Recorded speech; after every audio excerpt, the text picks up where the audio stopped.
Hi there, my name is Mariko and I'm a multimodal therapist and intuitive. So, in today's video, I just wanted to record an off the cuff video for the times that we're in. And it doesn't take much to realize that we are living in increasingly intense, chaotic times where world events are accelerating, global chaos is accelerating. And it can really be difficult for us to keep on top of our nervous system regulation.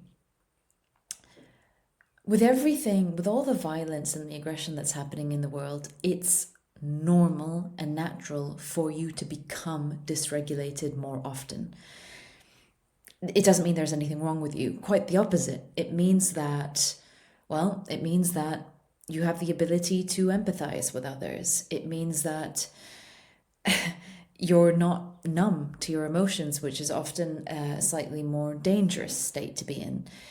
But it is important to be able to learn ways to manage your emotions and regulate your nervous system, because there are ways. I mean, this is why I have, a collection of EFT tapping videos. It is, for me, one of the best tools to help you regulate your nervous system. That, and also meditation. Meditation in itself, when I was tuning in to why meditation is so important, my guides explained to me that it actually prevents the sticky thoughts of the collective unconscious, whether that is, the collective fear of the wars that are happening, etc. It prevents those from sticking to your energy field. That's what I got. And so I do notice that when I am meditating consistently, daily, I'm less anxious. I'm not really an anxious person these days anymore. I used to be, but I'm not an anxious person usually. And yet, over the last 2 weeks, even though I don't watch the news, and I haven't watched the news for 20 years, everything that's going on in the collective is starting to enter my own field. And I notice that by, my dreams that are becoming stressful every single night, and my sleep is consistently poor and light. And my life is thankfully quite peaceful and calm, and it has to be for me to do the job that I do, for me to be able to be a helpful anchor to others. I have to have myself regulated. Otherwise, there's no way I could ever be of service to anyone. So my life is deliberately peaceful, and I manage my emotions all the time. I mean, that is my biggest responsibility, is to manage my own emotions, my own health, and that is all encompassing. I mean, what I eat, what I consume. So what I consume on all levels, the food, the things that I see, the things that I hear, the content that I look at. I have to really make sure that even if I may come across something that dysregulates me, that I manage to regulate myself afterwards. So that means my life has had to become more and more pure, and I have had to become a purer and purer vessel in myself to be able to do my job well. I take a lot of pride in my work. I don't take that responsibility lightly at all. My work is not something that I'm looking at the time and wishing for it to be over. Quite the opposite. I really want to make the most of every single moment that I have with someone who I work with, because I deeply cherish and honor this sacredness of their trust in me in our work together. So that comes with a huge responsibility. Sorry, I'm going off on a tangent here, but actually this might relate to you, because if you are on the path of self-inquiry and consciousness, if you are on a conscious path, and I mean a path that's deeper than self-development. Self-development, perhaps refers to kind of an ego level development, developing the personality, the ego. I'm not talking about that.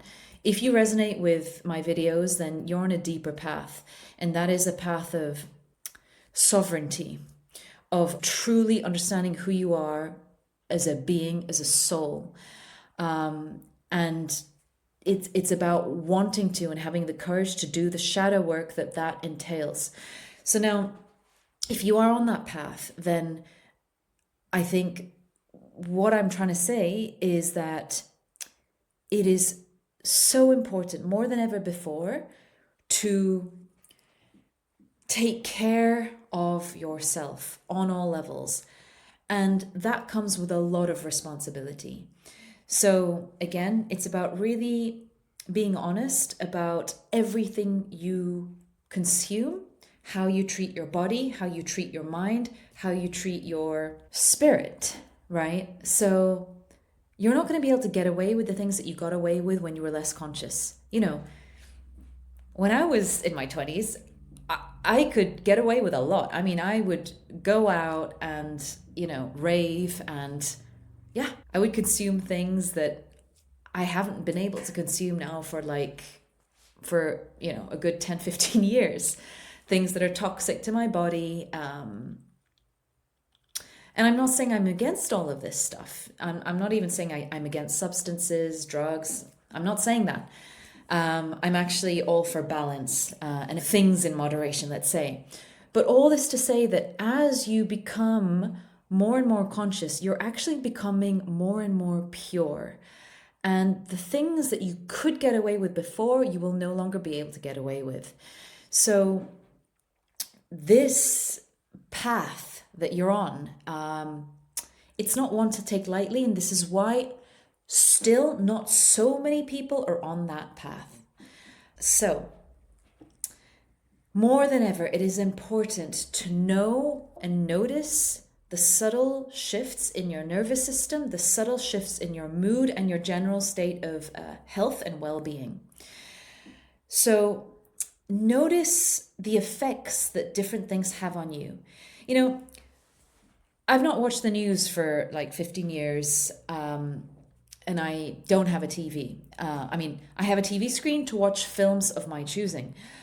And yet, it's pretty much impossible to avoid and protect yourself from all the things that are happening on Earth right now, right? So I have an Instagram account. I'm not that active on there, but I do have an account, and it's incredibly insidious the way that content starts to overpower your feed, right? So, I had read some posts on the wars that were going on. I had read posts on the Epstein files, and then quickly becomes completely overwhelmed with similar content. In a short space of time, in like 3 minutes that I'm on Instagram, I can go from feeling relatively neutral in my nervous system to dysregulated in 3 minutes.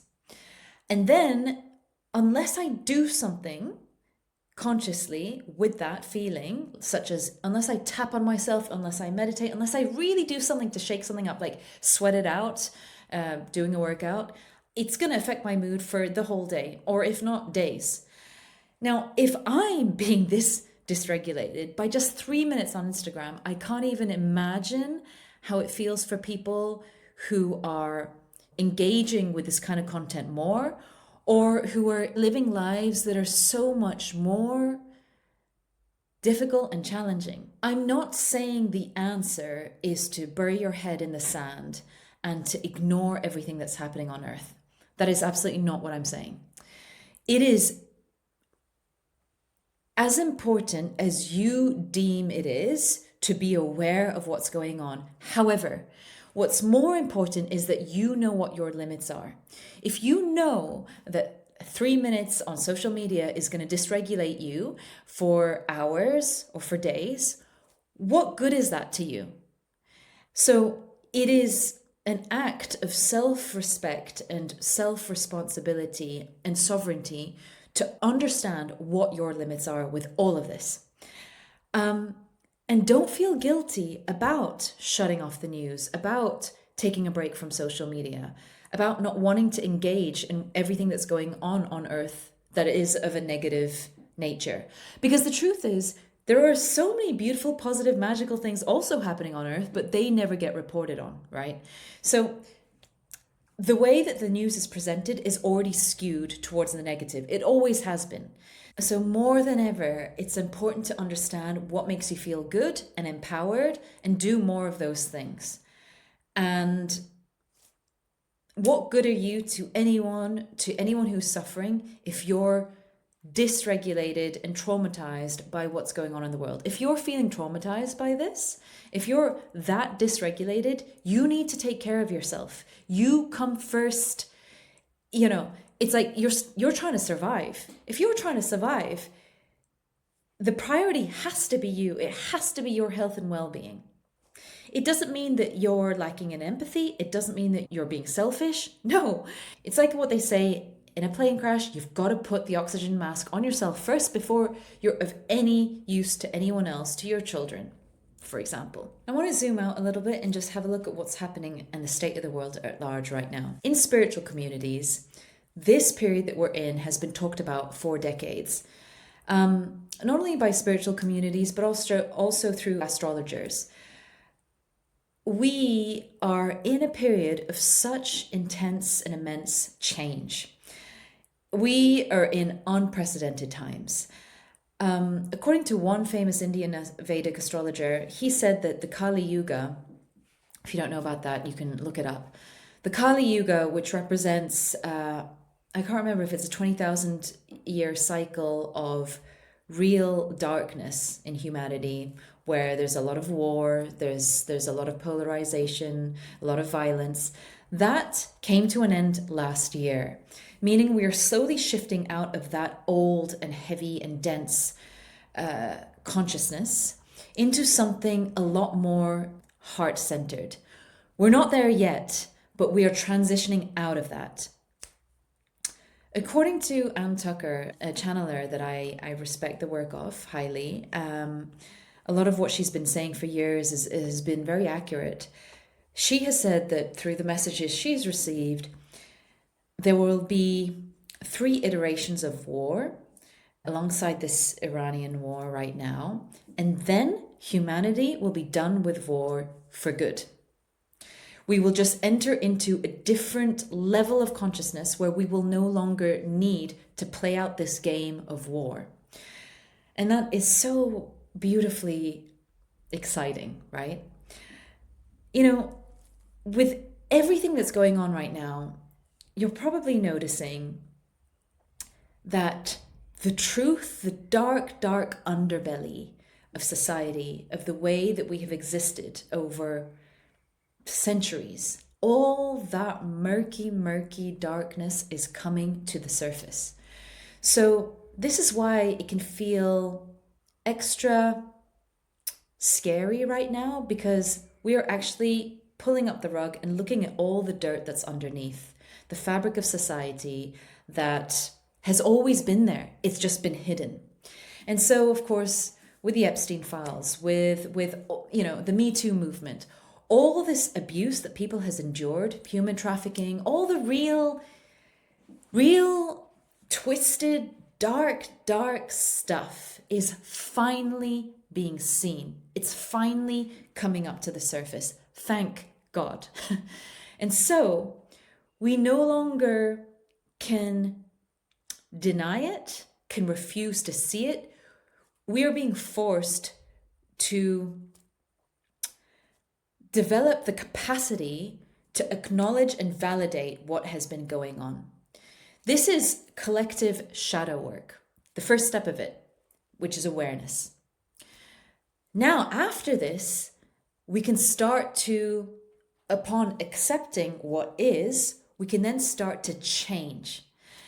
So this time of transition that we're in right now, according to spiritual communities, is that we're in an intense period of transition where the old order, the old world as we know it, is collapsing. And we'll see this more and more as old systems collapse around us, where there's more and more chaos. And through that collapse, we will see, like Phoenix rising from the ashes, a new order, a new way of being, of relating to each other. And so we're just at the start of that process. So the next 5 years are going to be intense, where things are going to collapse and it's going to feel chaotic, disruptive, and scary because we're wired to fear change as human beings. Yet things have to collapse for a whole new way to begin, a whole new healthy way. And it's interesting because this is a macrocosm of the process that I take individuals on through working together. It's like you cannot get that transformation that you so desire without change. And change is uncomfortable. The first step of change requires courage. It requires the courage to see things for what they are, as they are. It takes courage to see the bottom of that grimy bucket where all that sludge is. You got to see that. See that within yourself. See that within the society. See that within the collective. See that within the world to be able to then change that. So I'm personally very excited by this moment in time because if you're watching this, you've probably felt that there's something wrong with the world for a long, long time. I mean, I remember when I was 7, 8 years old and we were learning about the destruction of the Amazon rainforest to deforestation, and I got depressed for a week or two. It just destroyed me. And there's so many things from childhood where I just like, I remember coming into the world feeling a sense of doom. I wonder if you relate to this, but you know, you see all the things around you, the pollution, the violence, you know it's not right. You know that we're not living in golden times here. This is not a golden period. It's the Kali Yuga. It was definitely the Kali Yuga. So this is why it's so exciting for me because I actually never thought, everything with the Epstein files, if you've been following that, well, I've known about that stuff for at least 20 years, okay? None of that was news to me.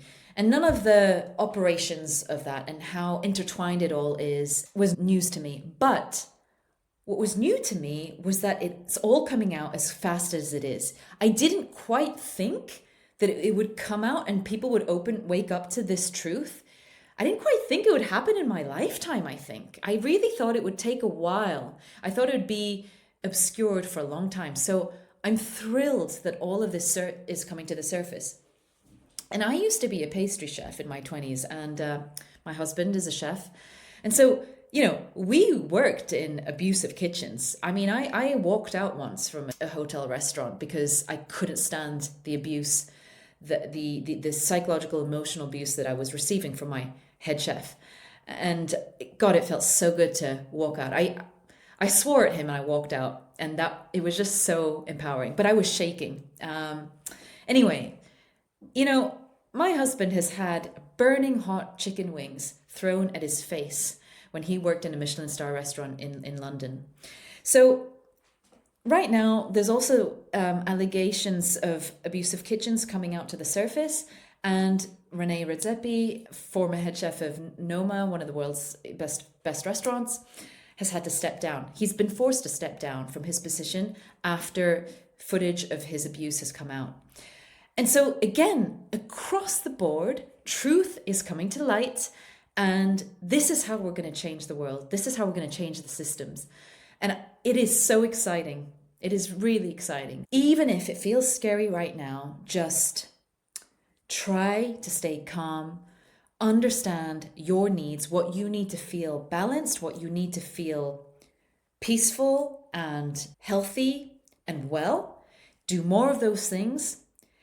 And limit the things that don't make you feel good as much as you possibly can. Connect with other people, like-minded, like-hearted beings.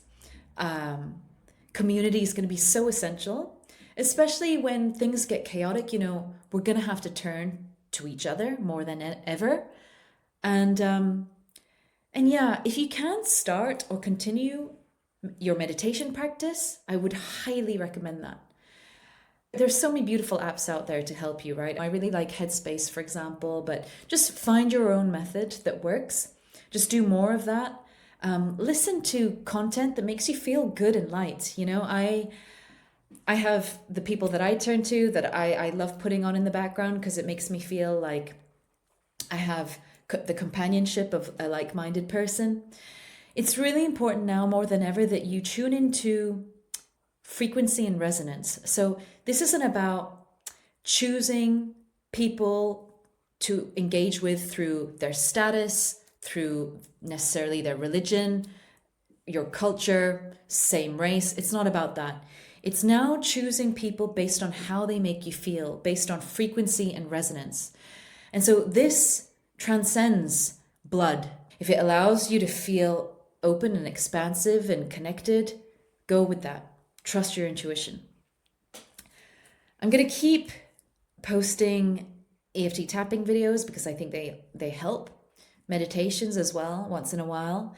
I've had to take a break from posting on YouTube, on Instagram, because I felt the need to take a step back and really take care of myself throughout these days, especially when my sleep has been so disruptive as well.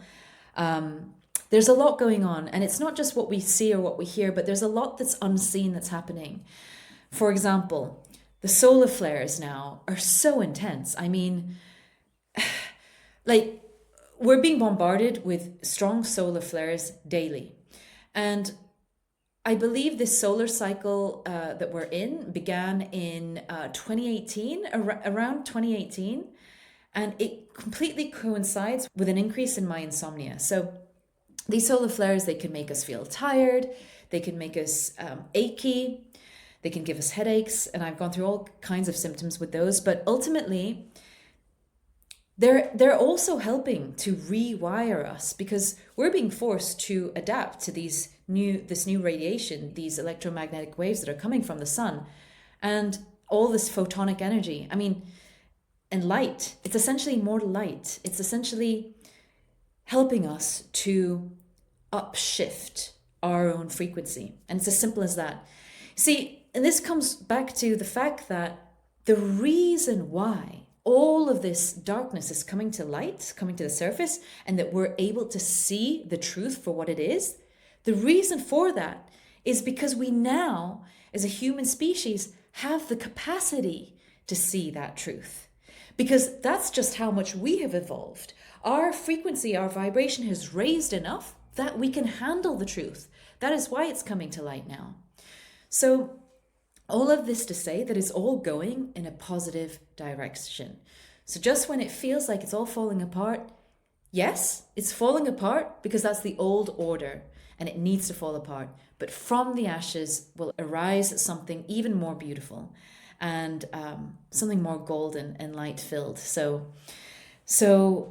just keep being patient, keep looking after yourself. And if you would like any kind of tapping videos, do let me know. I'll be very up for making what it is that you need. Okay, take care.